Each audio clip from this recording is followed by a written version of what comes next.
அனைவருக்கும் அன்பு வணக்கம்.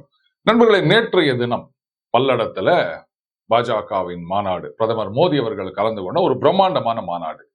இப்படி ஒரு வெற்றிகரமான மாநாடு பாஜக நடத்தி முடித்ததை பார்த்தவுடன் பாஜகவின் எதிர்க்கட்சிகளுக்கு, சொல்லப்போனா தமிழ்நாட்டுல கிட்டத்தட்ட எல்லா கட்சிகளுமே, ஒன்னு ரெண்டு கட்சிகள் தவிர பாஜகவின் எதிர்க்கட்சிகள் அப்படின்னு தான் சொல்லலாம், வைத்தறிச்சல மட்டும் இல்ல, ஏராளமான அதிர்ச்சியையும் ஏற்படுத்தி இருக்கின்றது அப்படின்றது ரொம்ப நல்லா தெரியுது நண்பர்களே. முதல்ல இப்படி ஆரம்பிச்சாங்க, 15 லட்சம் பேர் வர போறாங்க அப்படி இப்படின்லாம் பில்டப் கொடுத்தாங்க. எத்தனை பேர் வராங்க பார்ப்போம் அப்படின்னாங்க.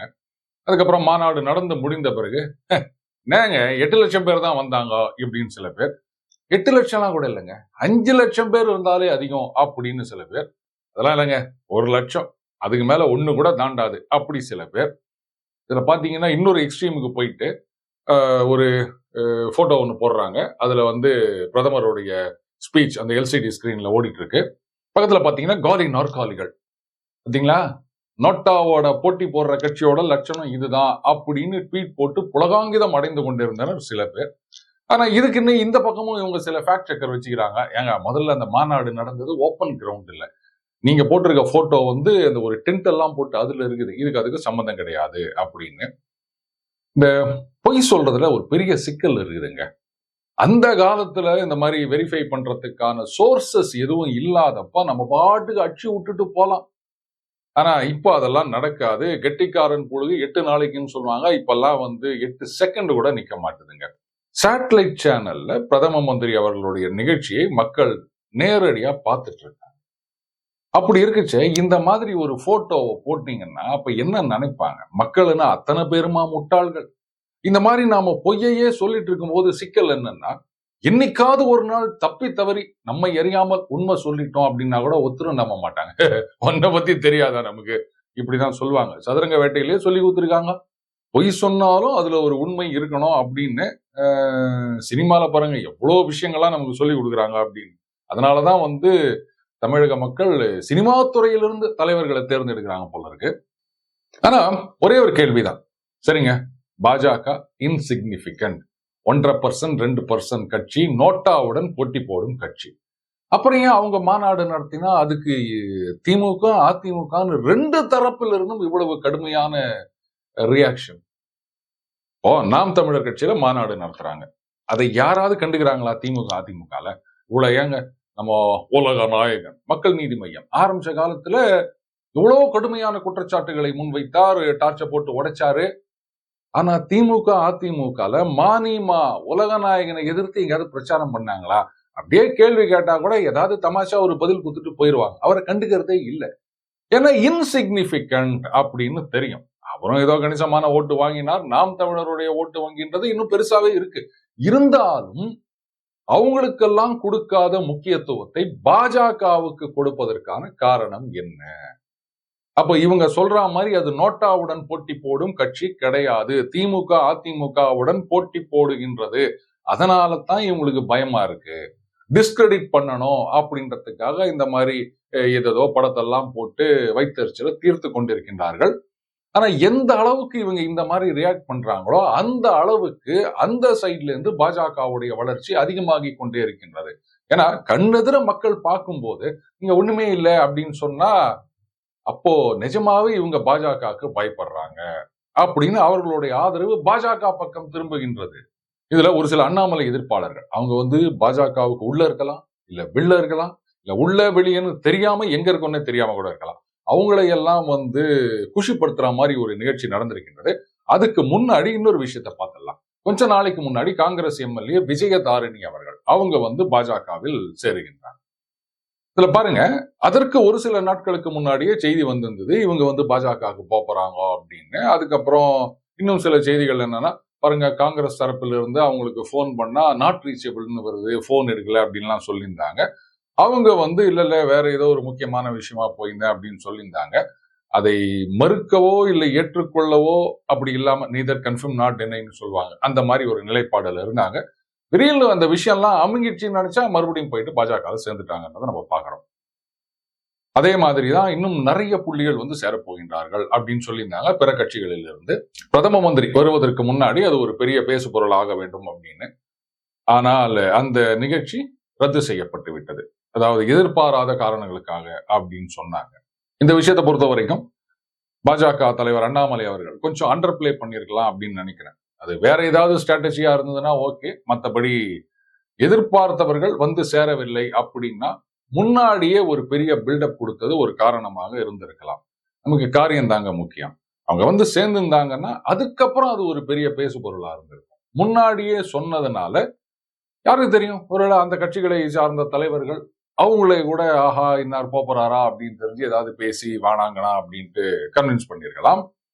இல்ல யாராவது இங்க இருக்கவங்களே கூட அப்படி சும்மா பேச்சுவாக்குல இன்னார் வராராமே அப்படின்னு எதையாவது சொல்ல போயிட்டு அந்த விஷயம் லீக் ஆகி அதுக்கப்புறம் அவங்க கன்வின்ஸ் பண்ணிருக்கலாம். அப்படி நிறைய பாசிபிலிட்டிஸ் இருக்கு அப்படின்னு வச்சுக்கோங்களேன். இதுல ஒரு விஷயம் நல்லா கவனிக்கணும். இப்போ ஒரு கட்சியில இருந்து இன்னொரு கட்சிக்கு போவது அப்படின்றது காலங்காலமா நம்ம பார்த்துட்டு இருக்கோங்க இந்திய அரசியல்ல. இந்த மாதிரி கட்சி மாறுகிறவர்கள் எல்லாம் என்ன கொள்கைக்காக போறாங்களா? சொல்லலாம் இந்த கட்சியோட கொள்கைகள் எனக்கு ஒத்து வரல, அந்த கட்சியோட கொள்கைகள் பிடிச்சிருக்கு அப்படின்னு ஒரு சில பேர் சொல்லலாம். ஆனா அது உண்மை இல்லை அப்படின்றது நம்ம எல்லாருக்குமே தெரியும், அவங்களுக்கும் நல்லா தெரியும். பெரும்பாலான காரணம் என்னவா இருக்கும் அப்படின்னு கேட்டீங்கன்னா, அற்ற குளத்து அருநீர் பறவை போல அப்படின்னு சொல்லுவாங்க. குளம் வத்தி போயிடுச்சு அப்படின்னா இனிமே இங்க என்ன பண்றது அப்படின்னு மத்த குளத்துக்கு போகும் பறவைகள்னு.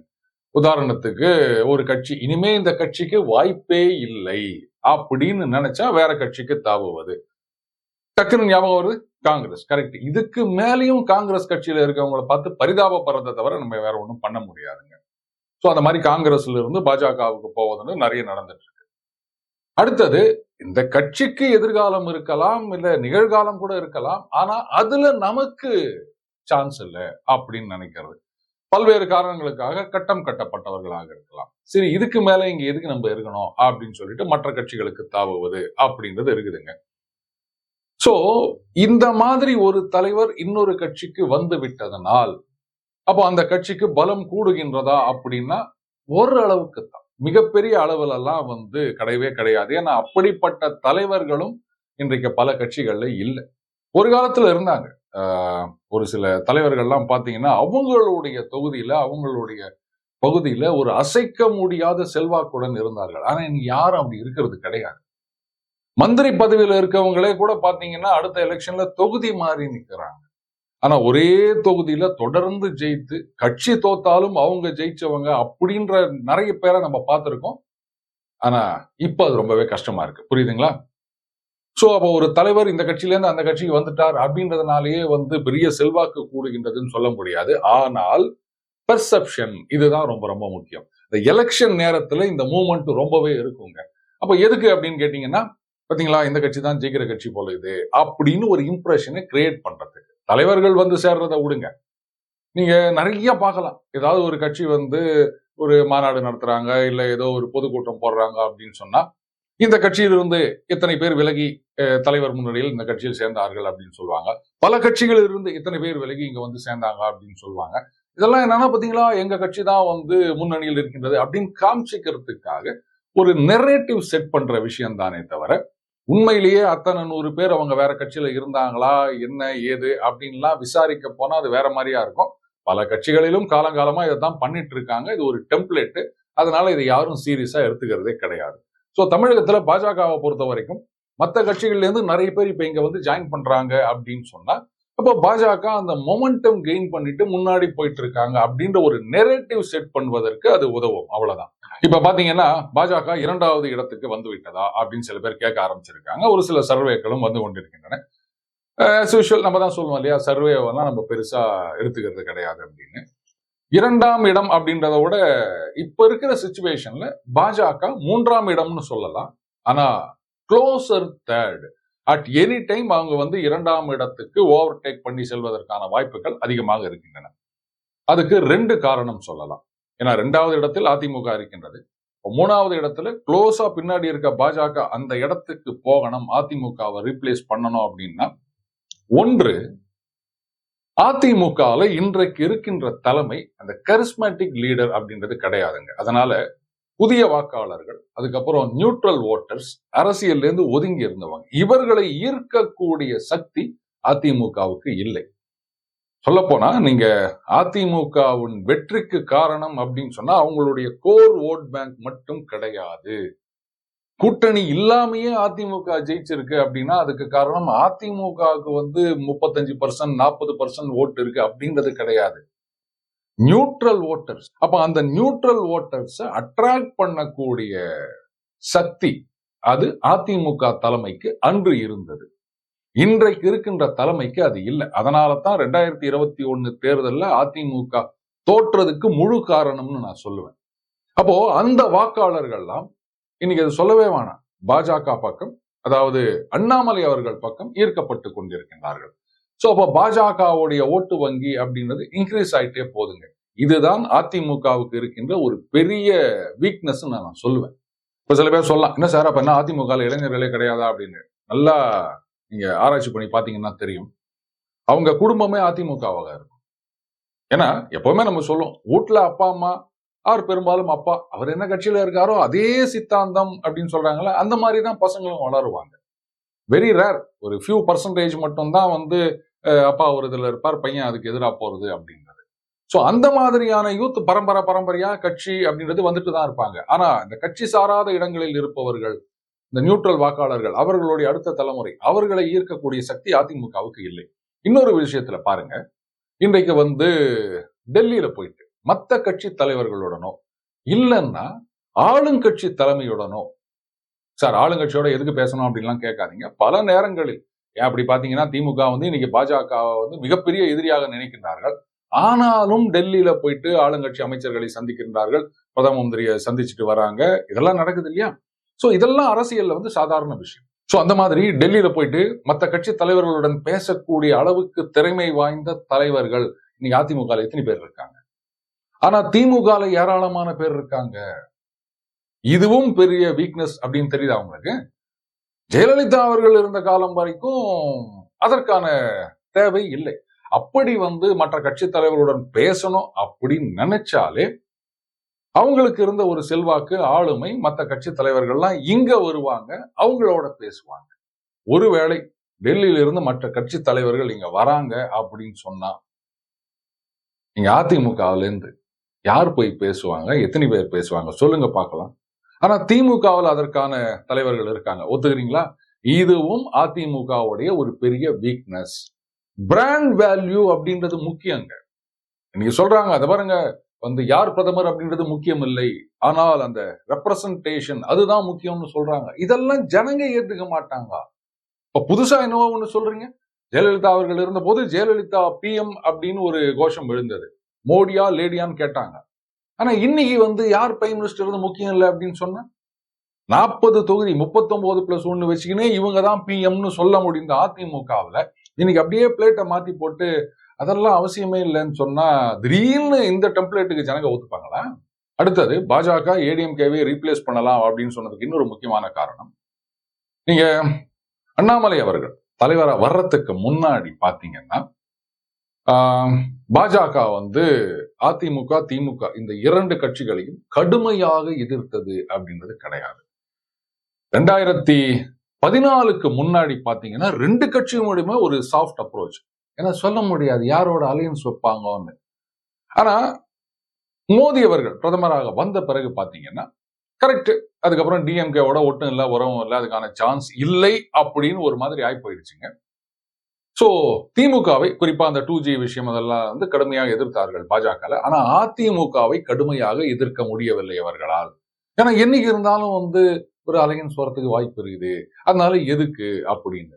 சோ அது வரைக்கும் வெறும் டிஃபென்சிவ் கேம் மட்டுமே ஆடிக்கொண்டிருந்தனர் பாஜகவினர், தமிழக பாஜகவினர். ஆனால் அண்ணாமலை அவர்கள் வந்த பிறகு கூட்டணியில இருந்தாலும் அஃபென்சிவ் கேம் ஆட ஆரம்பிச்சார். இதுதான் பாஜகவின் மதிப்பை மக்கள் மனதில் உயர்த்தி உள்ளது. திருப்பி இந்த ரெண்டு கட்சியில ஏதோ ஒரு கட்சியோடைய கூட்டணியை வச்சீங்கன்னா நாங்க புதுசா ஒண்ணு கொண்டு வரோம் அப்படின்னு சொன்னா ஏத்துப்பாங்களா? ஏற்கனவே இருக்க பழசோட தானே கலந்துருப்பீங்க அப்படின்னு கேட்பாங்க. சோ அண்ணாமலை அவர்கள் அன்னைக்கே முடிவு பண்ணிட்டாரு, பாருங்க கூட்டணியா என்னோட பாலிசி தான் தனியா தான் போனோம்னு அதுக்கேற்ற மாதிரிதான் அவர் காய் நகர்த்திட்டு வந்தாரு. இன்னைக்கு அப்படித்தான் நடந்து கொண்டிருக்கின்றது. சோ இதுதான் மக்கள் மத்தியில் ஒரு புதிய மாற்றத்துக்கான விதையை ஊன்றி உள்ளது. அதனாலதான் நான் சொன்னேன் பாஜக will soon replace ADMK for the second spot அப்படின்னு. திருப்பி சொல்ற மாதிரி இது எலிமினேட்டர் மேட்ச். 2026 அப்படின்றது முடிவு பண்ணும். இங்க 2 கட்சிகள் தான். அது வந்து பாஜக வெர்சஸ் டிஎம்கே மட்டும் தான் அப்படின்னு. சரி, அப்ப அந்த 2024 பாராளுமன்ற தேர்தல், இந்த தமிழகம், புதுச்சேரி 40 தொகுதிகள், இதுல வந்து பாஜக அப்படியே முந்தி கொண்டு வந்து விடுமா? 40 சீட்டுல எத்தனை சீட்டு ஜெயிப்பாங்க? மறுபடியும் சொல்றேன், இந்த நம்பர் கேம்ஸ்க்குள்ள நான் என்னைக்குமே போக விரும்பியதில்லை. ஆனால் 2 சினாரியோ நான் பார்க்கிறேன். ஒரு சினாரியோ டிஎம்கே கிளீன் ஸ்வீப், இன்னொரு சினாரியோ அது இன்னும் நிறைய ஃபேக்டர்ஸ் இருக்கு. அது எப்படி இருக்கும்னா, திமுக கூட்டணி ஒரு 25 30, பாஜக தனியாகவோ இல்ல கூட்டணியுடனோ இருந்தால் எப்படி இருந்தாலும் 10 15. என்ன சார் இது கொஞ்சம் ஓவரா தெரியலையா அப்படின்னு சொல்லலாம். ஆனா நிறைய அந்த இன்னர் டைனமிக்ஸ் எல்லாம் இருக்கு நண்பர்களே. கடந்த தேர்தல்ல எல்லா தொகுதிகள்லையும் திமுக கூட்டணி வந்து ஜெயிக்கிறாங்க. ஆனா தேனியில மட்டும் ஓபிஎஸ் அவர்களது மகன் ஜெயிப்பார் அப்படின்னு யாராவது யோசிச்சு பார்த்திருப்பாங்களா? சோ அந்த மாதிரி நிறைய விஷயங்கள் நடக்கலாம். ஒரே ஒரு தொகுதிக்கான ஒரு இன்ஃபர்மேஷனை மட்டும் ஷேர் பண்ணிக்கலாம் அப்படின்னு திருமாவர்கள் அவர் வந்து சிதம்பரம் தொகுதி என்னுடைய சொந்த தொகுதி, நான் இங்கதான் போட்டி போட போறேன் அப்படின்னு சொல்லியிருக்காரு. அது பானையிலயா இல்ல உதயசூரியன்ல அப்படின்னு தெரியல. எந்த சின்னத்துல போட்டி போட்டாலும் அநேகமா பானையில தான் போட்டி போடுவார்னு நினைக்கிறேன் கட்சி தலைவர் அப்படின்றதுனால.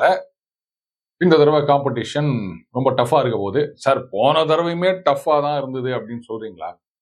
கரெக்ட். ஆனா இந்த தடவை டஃப் இன் த சென்ஸ் அவர் ஜெயிப்பதற்கான வாய்ப்புகள் ரொம்பவே கம்மியாக இருக்கின்றது. என்ன காரணம் அப்படின்னு இப்ப என்கிட்ட கேட்காதீங்க. அது தேர்தல் முடிவுகள் வந்த பிறகு அதை பத்தி டிஸ்கஸ் பண்ணலாம். இன்னுமே சொல்ல போனா கூட்டணி கட்சிகள்ல, அதாவது திமுகவின் கூட்டணி கட்சிகள்ல ஒரு சில ஷாக் டிஃபீட் கூட எதிர்பார்க்கலாம். அது காங்கிரஸ் தலைவர்களா இருக்கலாம், இல்ல மற்ற தலைவர்களா இருக்கலாம். ரைட், ஆரம்பத்துல சொன்ன, அதாவது அண்ணாமலை எதிர்ப்பார்கள் சந்தோஷப்படக்கூடிய ஒரு நிகழ்வு அப்படின்னு வேற ஒண்ணு இல்லைங்க.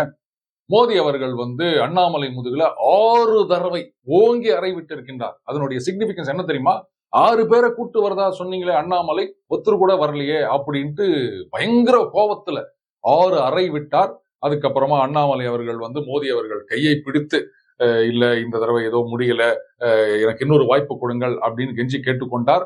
ஆனால் மோடி அவர்கள் அதை ஏற்றுக்கொள்ளவில்லை. அதனால மோடி அவர்கள் வந்து ஜே.பி. நட்டா அவர்கள்கிட்டயும் அமித்ஷா கிட்டையும் பேசிட்டாருங்க. உடனடியாக, அதாவது பிப்ரவரி 30 அன்னைக்கு அண்ணாமலை அவர்கள் பதவியிலிருந்து நீக்கப்படுவதாக நம்பத்தகாத வட்டாரங்களிலிருந்து நமது சிறப்பு செய்தியாளர் கழுதியார் கூறுகின்றார். இது அந்த வைத்தறிச்சல் சங்கத்தில் இருக்கவங்களுக்கு ரொம்ப சந்தோஷமா இருக்கும் அப்படின்னு நினைக்கிறேன். ரைட், கொஞ்ச நாள் சந்தோஷமா இருக்கட்டும். மீண்டும் அடுத்த சந்திப்போம். வணக்கம்.